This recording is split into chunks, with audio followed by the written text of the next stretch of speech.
Avant de commencer, je vous préviens qu'une transcription est disponible gratuitement et je vous conseille vraiment de la consulter car cet épisode sera un peu difficile.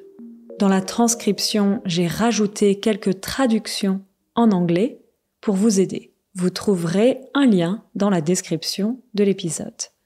Liberté, égalité, fraternité.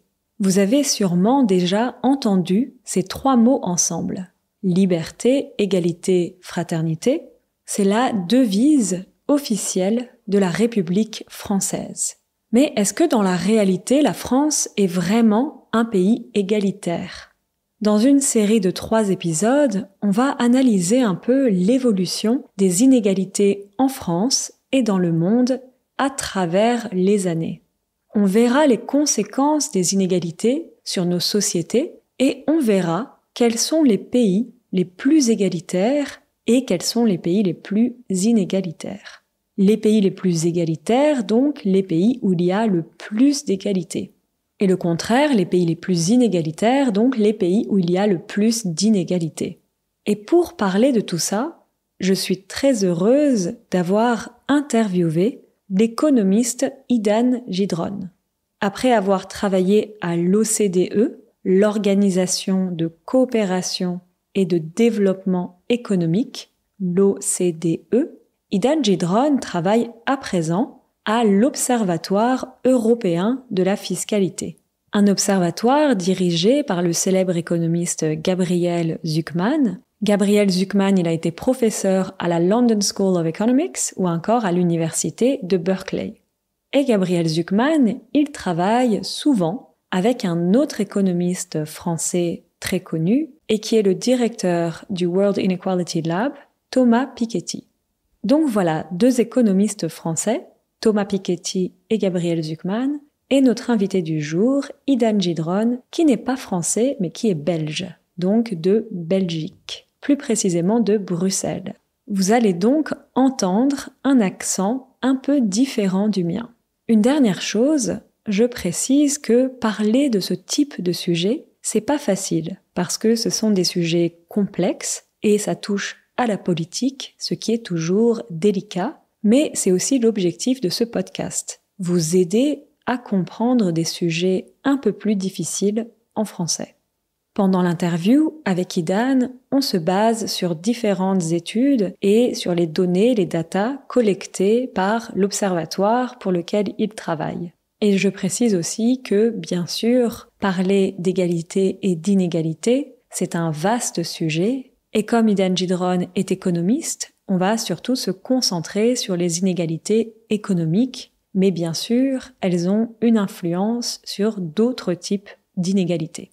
Et donc, pour évaluer un peu l'évolution des inégalités en France, on va démarrer à la fin du XVIIIe siècle avec la Révolution française. Car un des objectifs de cette révolution, c'était d'obtenir une égalité des droits. Les droits, c'est ce qui est permis, ce qui nous est possible. Par exemple, on dit les droits civils. Et donc, un des objectifs de la Révolution française, c'était d'obtenir une égalité des droits. Parce qu'avant la Révolution française, la société française était très inégale. Et pour comprendre d'où vient cette inégalité, il est important de comprendre comment la société française était structurée. Avant la Révolution française, la France était une société d'ordre. Donc, il y avait 3 ordres principaux, la noblesse, le clergé et le tiers-état. Chaque ordre avait un rôle spécifique défini dans la société. Par exemple, la noblesse avait un rôle militaire et de sécurité. Elle assurait la sécurité dans la société. Le clergé, c'est tout ce qui est lié à l'église, c'est la classe religieuse qui avait un rôle de leader spirituel et elle assurait aussi beaucoup de services sociaux, comme par exemple l'éducation. Et enfin, le tiers-état, c'était la classe la plus grande en nombre et c'est là que se trouvaient tous les travailleurs. Donc les artisans, les agriculteurs, etc. Dans la société d'ordre en France, avant la Révolution française, les classes sociales sont très rigides. D'un côté, on a la noblesse et le clergé qui détiennent le pouvoir économique et politique. Donc qui possèdent, qui détiennent ou qui possèdent. Ouais. C'est ça. Et de l'autre côté, on a le tiers-État qui produisent la plupart des biens de consommation pour l'ensemble de la société. Parce qu'en effet, comme tu dis, c'était des artisans, c'était des agriculteurs, donc en effet, ils produisent de la nourriture, par exemple, tout simplement, des ustensiles. Les ustensiles, c'est tools, des ustensiles, etc. Exactement. Et puisque la société est très rigide, elle est très inégalitaire. C'est difficile pour les gens de passer d'une classe sociale à une autre. Donc, avant la Révolution française, la France est très inégalitaire. L'objectif de la Révolution française, c'est de mettre en place des nouvelles structures qui sont idéalement plus égalitaires. Je vais parler de deux structures principales. D'un côté, ils veulent mettre en place un État central qui va remplacer certains pouvoirs qu'avaient la noblesse et le clergé avant la Révolution. Donc, tout ce qui est assurer la stabilité de la société ou la sécurité dans la société vont être des rôles pris par l'État central. Et notamment, et ça c'est important pour la Révolution française, l'État central va aussi assurer l'égalité des droits. Car pendant la Révolution française, les Français mettent en place la Déclaration universelle des droits de l'homme qui définit l'égalité des droits pour tous les Français. Ouais, alors juste je précise, donc cette déclaration, elle est très importante. Quand on est à l'école en France, on apprend cette déclaration des droits de l'homme. Et donc, vas-y, continue, pardon. Donc l'État central va assurer tout ça.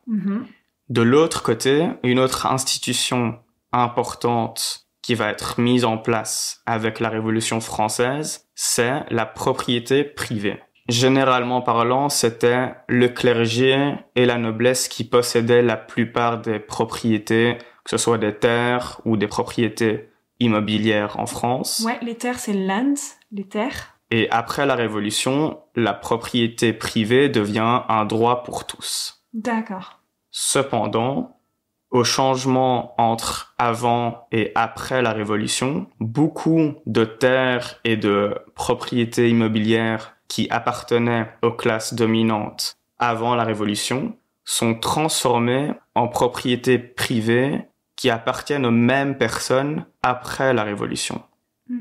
Donc ça passe de la noblesse et le clergé à la noblesse et le clergé.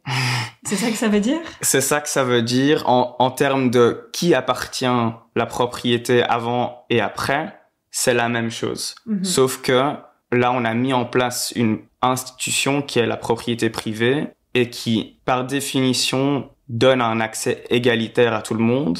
Et donc, par la manière dont elle est construite, elle peut être vue comme plus juste. Mais en pratique, les propriétés, elles restent dans les mains des mêmes personnes.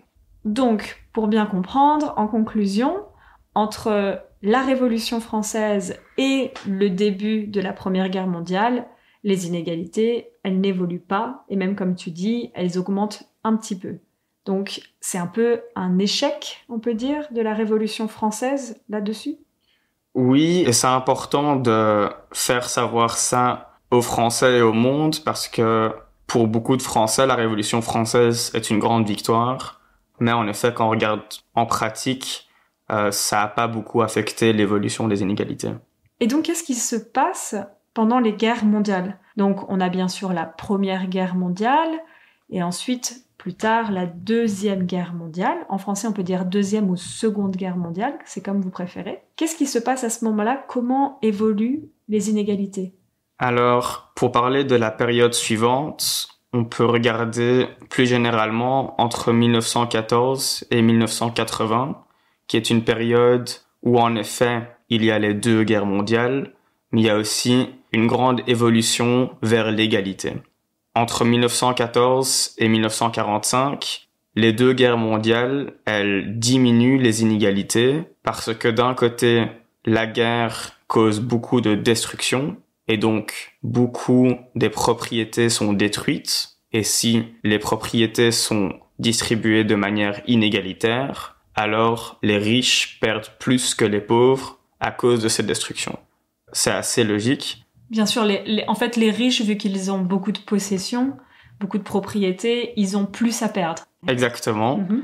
Et en plus, pendant les guerres, les pays sont en économie de guerre. Et donc, beaucoup d'industries se ferment totalement. Donc, par exemple, il y a des magasins entiers qui vont se fermer puisque une grande partie de la population est sur le front. Il y a beaucoup de soldats. Et d'autre part, il y a beaucoup de choses qu'on pouvait faire avant la guerre, mais qu'on ne peut pas faire pendant la guerre. Et donc, voilà, beaucoup de magasins se ferment, beaucoup de propriétaires qui gagnaient de l'argent grâce à certaines activités économiques, ils perdent dans leur richesse et dans leurs revenus à cause des conséquences économiques de la guerre. Et est-ce qu'il y a aussi les populations les plus riches participaient financièrement, non? Ils donnaient une partie de leur argent pour participer à la victoire. Alors, c'est une question importante, car en effet, dans un pays comme la France, 1914, c'est l'année où la France met en place pour la première fois un impôt progressif sur le revenu. Donc, c'est une taxe sur le revenu que payent tous les citoyens français. Et un impôt progressif, ça veut dire que plus ton revenu est élevé, plus tu vas payer en taxes pour contribuer au pays. Donc en gros, plus tu es riche, plus tu as de l'argent et plus tu vas payer une taxe élevée. Oui, ça c'est l'impôt progressif sur le revenu. Exactement. Et donc en effet, le début de la guerre voit en parallèle le début d'un impôt progressif en France. Néanmoins, dans d'autres pays, il y a déjà un impôt progressif avant la guerre. Ah d'accord. Donc nous en France, c'est vraiment pour la guerre qu'on a mis en place cet impôt progressif sur le revenu. Exactement. Et c'est ça qui a permis, notamment, plus d'égalité. Voilà. Et donc, ça, c'est en effet une raison additionnelle pour l'évolution des inégalités entre 1914 et 1980. C'est que petit à petit, les différents pays en Europe et dans le monde voient leur état social se développer. Mm-hmm. Donc, tu peux expliquer, c'est quoi l'état social? L'état social, donc the welfare state, c'est un état où plus de taxes sont collectées sur les individus et donc il y a plus de ressources pour le gouvernement et le gouvernement va dépenser plus d'argent pour la société. Donc il va y avoir plus de services sociaux comme par exemple l'éducation pour tous ou la santé pour tous. La santé, c'est health. Donc la santé devient beaucoup plus accessible, l'éducation devient beaucoup plus accessible, parce que donc c'est quelque chose qui est mieux redistribué. Exactement. Et donc en effet, c'est dans ces années-là que beaucoup de pays en Europe voient d'abord l'éducation primaire et ensuite l'éducation secondaire obligatoire pour tout le monde dans la société. Et ça, ce sont des transformations qui vont énormément affecter l'évolution des inégalités en Europe au courant du XXe siècle. Ces changements de politique publique, parfois ils sont liés à la guerre, mais parfois ils sont liés simplement à des changements idéologiques et politiques dans les pays. Par exemple, aux États-Unis, déjà après 1850, il y avait l'éducation obligatoire pour l'éducation primaire. Ailleurs, au Danemark, par exemple, il y avait déjà un impôt progressif avant 1900. Donc, chaque pays a sa propre trajectoire. Dans le cas de la France, c'était lié à la guerre, mais c'est pas partout comme ça. Et donc, tu dis que c'est juste que dans les années 80, donc in the 80s, les années 80, c'est juste que dans les années 80 que les inégalités ont diminué. Et qu'est-ce qu'il se passe à partir des années 80? Donc, les années 80, c'est les années des révolutions Thatcher et Reagan. C'est le moment d'un changement idéologique. Ok, donc juste pour préciser, Margaret Thatcher, c'est donc au Royaume-Uni et Ronald Reagan, c'est aux États-Unis. Exactement, et ce sont deux chefs d'État qui vont mettre en place des politiques publiques qui vont affecter énormément l'évolution des inégalités après 1980. Ce qui se passe en 1980, c'est que d'un côté, il y a la fin de l'Empire soviétique, de l'URSS, et donc c'est la fin de l'alternative idéologique au capitalisme. D'accord, donc le communisme. Et ce qui est important, c'est que globalement, c'est l'idéologie communiste qui est en déclin à partir des années 80, avec en parallèle la chute de l'Empire soviétique. Et donc, l'idéologie capitaliste a plus d'espace pour se développer. Et les chefs d'État, Margaret Thatcher et Ronald Reagan, sont élus grâce à une idéologie qui est de dire que l'État doit moins intervenir dans l'économie et que si l'État intervient moins dans l'économie, il y aura plus de croissance et les entreprises pourront gagner plus d'argent et cet argent pourra arriver dans les poches de toute la société. Donc ça, c'est le libéralisme. Exactement. Donc c'est le début d'une nouvelle doctrine, ou en tout cas, cette doctrine-là, elle prend plus d'espace à partir des années 80. Donc on veut vraiment avoir moins de contrôle de l'État sur l'économie, et c'est pour ça que ça s'appelle le libéralisme. C'est avoir en gros plus de liberté pour les acteurs économiques. Exactement. En pratique, ce que ça implique au niveau des politiques économiques, c'est que beaucoup des politiques publiques qui étaient mises en place entre 1914 et 1980, la création de l'État social, sont diminuées. Donc par exemple l'accès à l'éducation, l'accès à la santé dont on parlait tout à l'heure, tout ça c'est donc un peu limité quoi. C'est limité par exemple si on prend l'éducation, on voit que les dépenses publiques jusqu'en 1980 dans le secteur de l'éducation, elles n'ont fait qu'augmenter et à partir de 1980, elles se stabilisent, elles n'augmentent plus et même dans certains pays, elles diminuent. Les dépenses spendings, donc les dépenses publiques diminuent. Donc, d'un côté, il y a le changement de politique publique qui implique que l'État a moins d'impact sur l'économie. Et ça, c'est la libéralisation des marchés. Et ça, en effet, ça va affecter les inégalités. Elles vont augmenter car il y a moins, par exemple, d'impôts progressifs. Mais à côté de ça, il y a d'autres transformations comme la globalisation qui devient plus intense à partir des années 80. Donc c'est la globalisation du marché économique. Exactement. Et donc c'est le fait que des entreprises américaines peuvent avoir des activités économiques dans d'autres pays sur Terre et avoir plus de bénéfices. Donc ça c'est la création de l'entreprise multinationale. Par exemple, on va produire dans un autre pays, on va aller produire en Chine surtout, dans le continent asiatique, pour diminuer les coûts de production. Les coûts, c'est cost, par exemple, j'imagine. Exactement. Le mélange entre d'un côté la globalisation et de l'autre côté la diminution de l'État social vont faire que certaines grandes entreprises vont devenir économiquement de plus en plus fortes et ça va affecter énormément les inégalités. Est-ce qu'aujourd'hui, on a plus d'inégalités, monétaires en tout cas, que pendant la période des guerres mondiales? Si on compare entre 2020 et 1914, 1914 c'est avant que les inégalités baissent, les inégalités sont comparables. Aux États-Unis, les inégalités sont plus élevées aujourd'hui qu'en 1914. En France, elles sont moins élevées qu'en 1914, mais elles restent à un niveau comparable. Dans les années 50, 60, 70, les inégalités étaient au plus bas dans beaucoup de pays et donc c'était le fruit de trois changements. D'un côté, les guerres, les destructions qu'elles causent, aussi l'évolution de l'État social. Et donc tout ça ensemble a fait que dans les années 1970, les inégalités étaient au plus bas, beaucoup plus basses qu'aujourd'hui. C'est globalement ça ? En tout cas, dans le monde occidental, en général, c'est le cas. Oui, c'est vrai qu'on voit beaucoup par rapport au monde occidental. Désolée pour les personnes qui sont pas en Occident. C'est vrai que quand on voit même l'histoire en France, on voit beaucoup selon le point de vue occidental. Mais en tout cas, donc, dans le monde occidental, aujourd'hui, on a plus d'inégalités qu'après les guerres mondiales. Voilà, qu'en 1970. Donc 1970, ça c'est comme on dit en Belgique. Comme tu disais au dernier épisode, en France on dit 1970 et en Belgique on dit 1970. Voilà, j'espère que ce premier épisode de cette série sur les inégalités vous a intéressé. Merci à toutes les personnes qui soutiennent mon podcast sur Patreon. Sans vous, ce ne serait pas possible pour moi de continuer de produire tous ces épisodes. Donc un grand merci.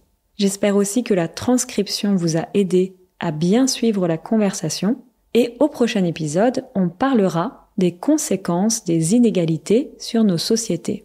Je vous dis donc à la semaine prochaine. Ciao ciao.